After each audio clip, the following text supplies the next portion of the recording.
আসসালামু আলাইকুম। আশা করি সকলে ভালো আছেন।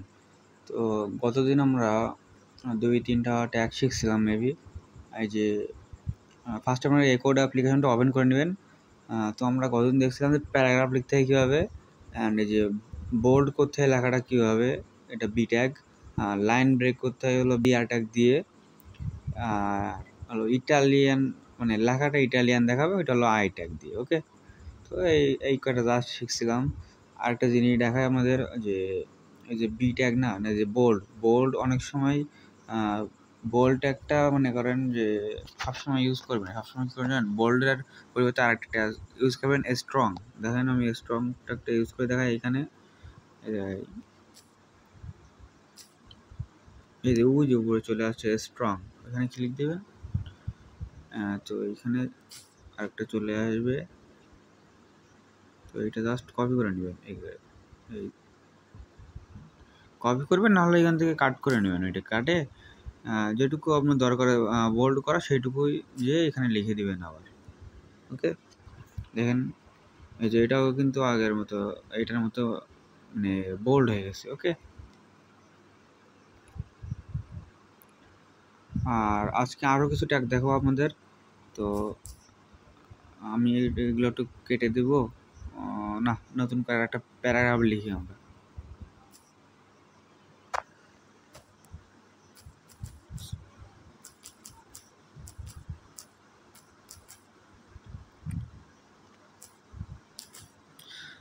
আসসালামু আলাইকুম। তো লিখি আসসালামু আলাইকুম, আম রাহুল ফ্রম বাংলাদেশ।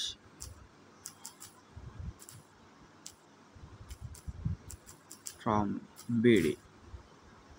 তো এইটুকু একটা লাইন লিখলাম, জাস্ট এইটুকু, আর বেশি বাড়াবো না আপনাদের। নতুন করে যে লিখলাম, তো এইটা একটা জিনিস দেখায় আপনাদের যে অনেক সময় দেখেন এই লেখার নিচে আর আন্ডারলাইন করা থাকে, মানে লেখার নিচে একটা দাগ দেওয়া থাকে। ওইটা কীভাবে আনবেন জানেন? আন্ডারলাইন করবেন, জাস্ট একটা ট্যাগ নেবেন ইউ, আন্ডারলাইনের ফার্স্ট ওয়ার্ড ইউ, ওইটা মাথায় রেখে দিবেন, ট্যাগ দিবেন ইউ। ওকে, তো এই বাকিটুকু কেটে নেই, ইউটা রেখে এই যে এই পর্যন্ত আমরা আন্ডারলাইন করব। এই পর্যন্ত আন্ডারলাইন করলাম, তাহলে হলো এই পর্যন্ত করলাম। এইখানে বাকিগুলো দিয়ে নেই। ওকে, তাহলে এই ফার্স্ট অংশ কেটে দেই, তাহলে আমাদের এটা স্টার্ট, এটা শেষ। ওকে, তাহলে দেখেন এখানে এই যে আন্ডারলাইন হয়ে গেছে। তো অনেক সময় যে আন্ডারলাইনটা একটা কাজ করে না, মানে ওইটা আপনার ল্যাঙ্গুয়েজে অনেক সময় বিভিন্ন ল্যাঙ্গুয়েজে কাজ করে না, আন্ডারলাইনটা একটা বুঝে না।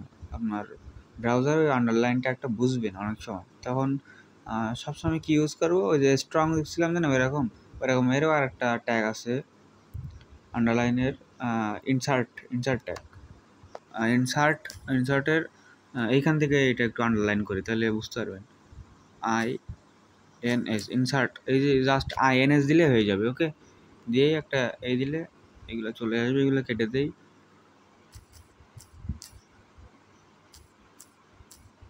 ওই মিয়া,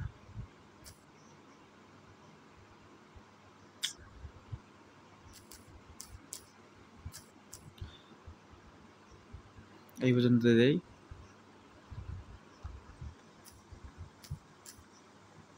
ইনসার্ট, তো দেখেন এটাও আন্ডারলাইন হয়ে যাবে আমাদের, দেখছেন আন্ডারলাইন হয়ে গেছে। তো আরও দু একটা আপনার লাইন কপি করে নিয়ে আসি, তাহলে ভালো হবে। দাঁড়ান, এইখানে আমার লেখা আছে অনুযায়ী এগুলো একটু কপি করে নিই, দু একটা লাইন কপি করে নিই, তাহলে আমাদের বোঝাতে সুবিধা হবে, বুঝছেন।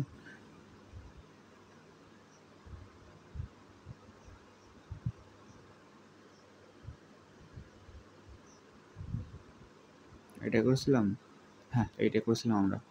তো এখানে আর একটা প্যারাগ্রাফ নিয়ে নিই আমরা, পি ট্যাগ দিই।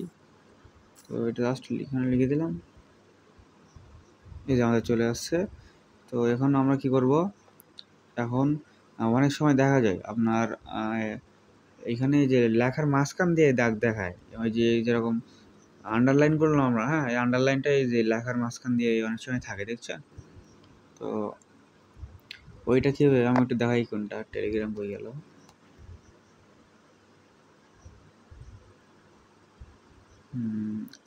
এখানে একটু দেখি, আমাদের চ্যানেলে একটু লিখি। আমাদের চ্যানেলটা হলো এইখানে সবাই জয়েন করে রাখবেন, ওকে।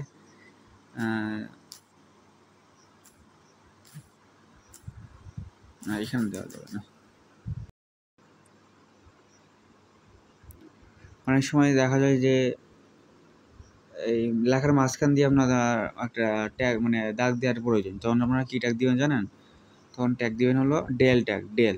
আমরা কোন জায়গায় এখান থেকে দেওয়া শুরু করি, এখানে একটা লিখবেন DEL, ডেল দিয়ে এটা দিবেন, লাস্ট এটা কেটে দিবেন।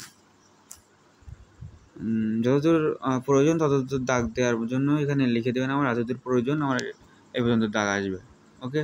ডেল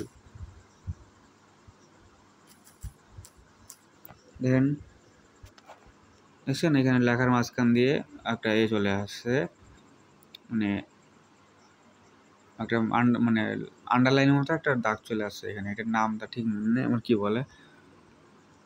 তো এইগুলা হইল তখন আর কি একটা ট্যাগ দেখি আমরা, এটা দেখি আর আজকের মতো নিয়ে নেব।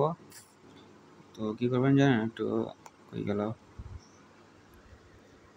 না, থাক এইখান থেকে আমি দেখাই দিই। কই